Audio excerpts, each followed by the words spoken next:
I've encountered many strong, devoted, and powerful women in my life who supported entire families in the face of adversity. However, when I opened the Quran and read about Mary, the mother of Jesus, I had to lay the book down for a moment because this woman was not just strong. She was selected. I'll tell you something now. Only one lady has a whole chapter titled after her in a book full of prophets, kings, angels, and miracles. Marian Young. That alone should tell you something. This isn't a supporting character either. This is not a backstory. The name of this woman appears in the Quran more times than the name of Prophet Muhammad. Hold up now, I said. This woman must be an attempt by God to communicate with us. You see, Maryam's story does not begin with a throne or crown. Prayer is the first step. The first step is sacrifice. Her mother prays at the beginning, saying, Lord, I dedicate this child in my womb to you. Can you imagine that, man? Maryam was already immersed in intention before she was even born. She had a mission from birth. I stopped there because I wondered how many of us truly give thanks to God for our blessings before we even receive them. Although we offer up prayers for success, we do not declare, Lord, I use it for you. That kind of prayer was the beginning of Mayam's entire life. She was a devout, well-behaved child who spent her days and nights in the temple. Just her and her creator, no outside distractions, no conceit. Furthermore, that type of commitment strikes a different chord since, in a modern society, individuals become anxious if they are unable to check their phones for 10 minutes. The true test will come after Mayam spent her youth in stillness, worship, and remembering. And you see, God operates in this manner. He doesn't put little souls to the test. He distributes them to those he knows are capable of handling them. He is married by an angel one day. Now allow me to stop there. I'm telling you right now that I would fall to the ground if an angel appeared in my home. Before the angel even said hello, Steve Harvey would have been speaking in tongues. Miriam, however, remained steadfast. The angel says to her, God has chosen you, purified you, and chosen you above all the women of the world. You have to realize that she is a young woman living alone without a spouse, authority, or position, which is why I felt goosebumps at that moment. She's chosen above all women, God informs her. No human can provide you with that level of elevation. It's a divine appointment. The angel then makes a statement that would rock any human being. You're going to have a son. How can I have a son when no man has touched me? She asks. That's the bit that always gets to me. Her honesty, her uncertainty, and her innocence. In response, the angel says, it is easy for your Lord. All he says to something when he declares it is, be, and it is. That's power, man, right there. That's when you understand that God doesn't follow human laws. And when I read it, you know what I thought? That's what faith looks like, I said. When God says, watch me, and life tells you it's impossible, you have faith. Miriam knew what her people would say, so she had every right to be skeptical and anxious. An unmarried woman unexpectedly becomes pregnant. That was a death sentence in that culture. However, she didn't flee or argue. She gave in. Faith is that. That's bravery. I then began to reflect on my own life. How many times did God give me instructions that didn't make sense, and I tried to use logic to get around them? Miriam was irrational. She had faith. When her reputation was at stake, she trusted. When her heart broke, she trusted. When she was alone, she trusted. Perhaps God required someone who could carry faith heavier than the judgment of the world, which is why he made Mary the woman who would bear the miracle of Jesus. I see this young woman going by herself, her belly swollen with a baby that no one believed in. I see strength in its purest form. According to the Quran, she withdrew to a remote location in order to give birth. She and God alone, no spouse, no midwife, no consolation. Upon experiencing pain, she exclaimed, "Oh, I wish I had died before this." I could feel that line, man. That is not a sign of weakness. Humanity is like that. Even the most steadfast faith can falter at times. God then spoke to her at that point. Don't mourn. A stream has been provided by your Lord beneath you, and the palm tree trunk is shaking in your direction. New dates will come your way. That item isn't moving, And I'm not sure if any of you have ever seen a palm tree. You can't expect dates to fall from a palm tree, but it's God's way. Even if what you're doing doesn't make sense, He will still ask you to move. He does His part, and you do yours. He drops the fruit when you pull the trunk. Faith in action, that is. And there she was, sobbing, perspiring, worn out, and yet moving. I've never seen a more striking image of womanhood than that one. Because glamour isn't the point.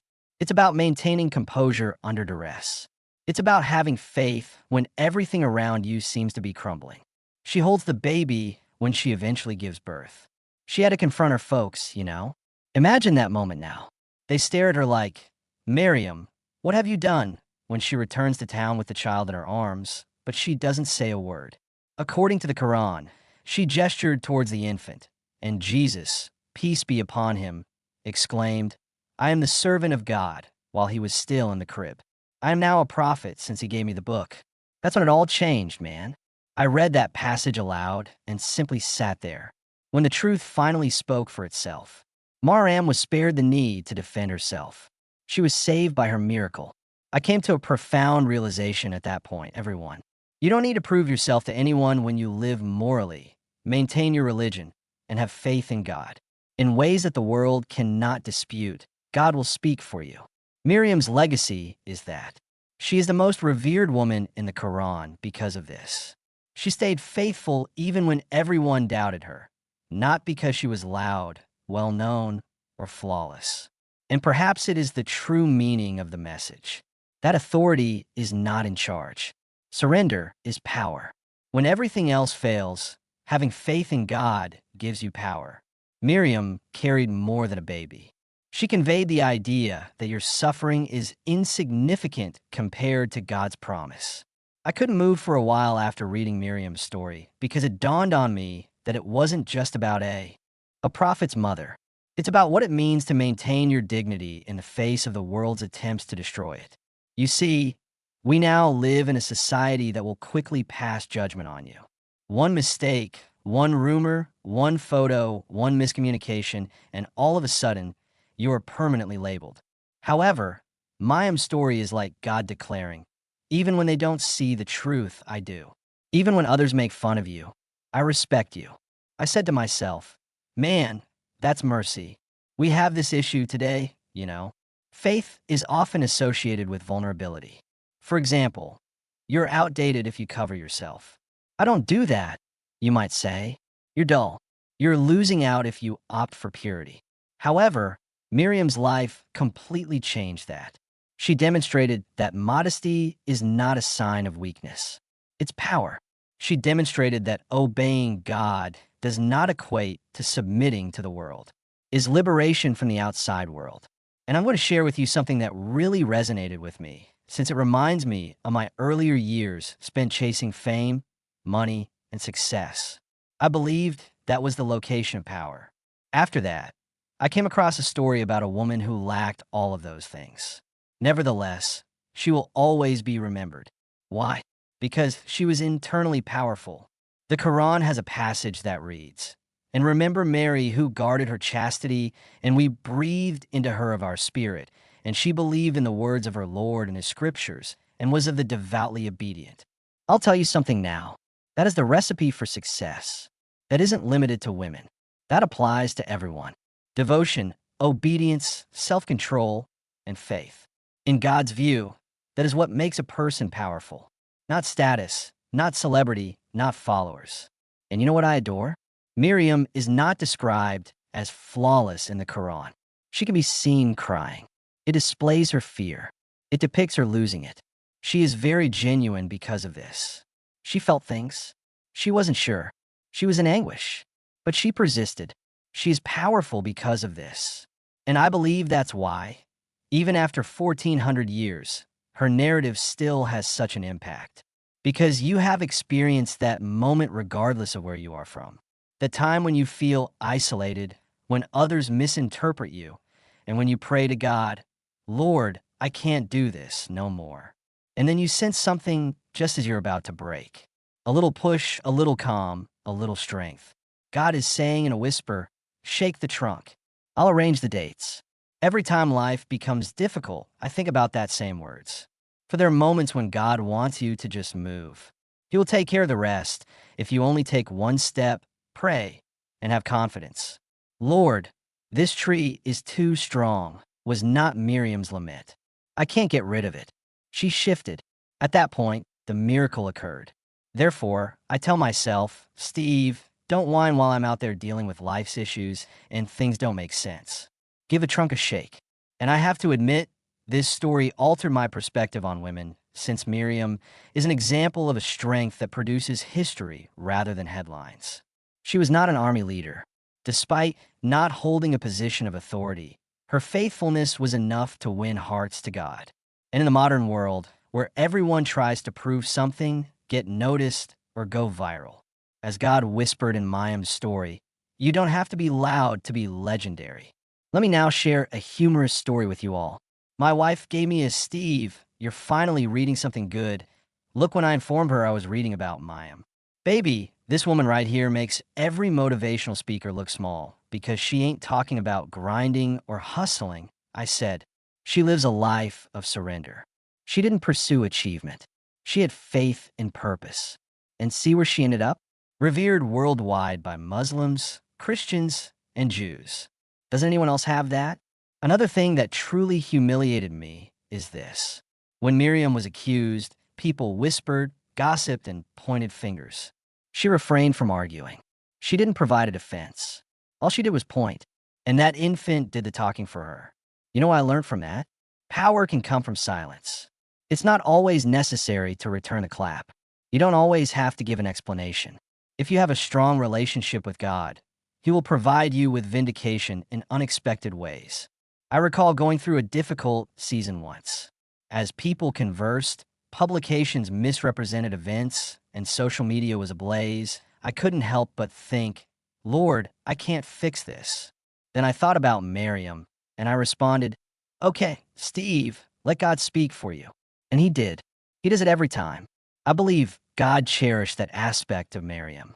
She made no attempt to steer the story. She gave it to God to write. What else does the Quran refer to her as? Sadaka, the honest one. This indicates that she was genuine and real. No disguises, no acting. We also need to learn that lesson now, because people have become actors in their own lives thanks to social media. Everyone is phony and joyful, phony and modest, and phony and holy. However, Maryam's faith was genuine. She's not on stage. She experienced it firsthand. She is honored because the truth doesn't require embellishment. It glows by itself. I always feel at ease when I see her name in the book. Don't worry about what they call you. God is saying, I am aware of who you are, and I'm not sure what peace is if that isn't it. The more I think about Maryam, the more I see that this is not only a historical account. It is not a story to read before bed. It's a mirror. You see, God didn't write about her in His book so we could exclaim, wow, what a woman. In order for us to ask, what kind of person am I? He placed it there. Because we all, men and women alike, have a tiny part of Mayim's suffering within us. When we feel alone, when we don't comprehend God's plan, and when our faith is the only thing keeping us together. That was Maria's moment when she was sobbing under that tree, worn out, and God said, do not grieve. She wasn't the only one. That was for everyone who ever sobbed quietly. Everyone who has ever felt ignored, undervalued, or unloved. I see you, said God. I've got you. Give the trunk a shake. Your benefits will arrive. That right there is some powerful consolation, man. At that point, I came to a realization. There is more to Miriam's story than just a mother. It's about faith in the face of adversity. You see, having faith does not save you from crying. Faith is the ability to hold onto your beliefs even while you are crying. It indicates that even when your legs shake, you continue to walk. She demonstrated to us what it is to be both loyal and human, which is why I believe the Quran accords her such great honor. Let me now take a moment to speak with my brothers.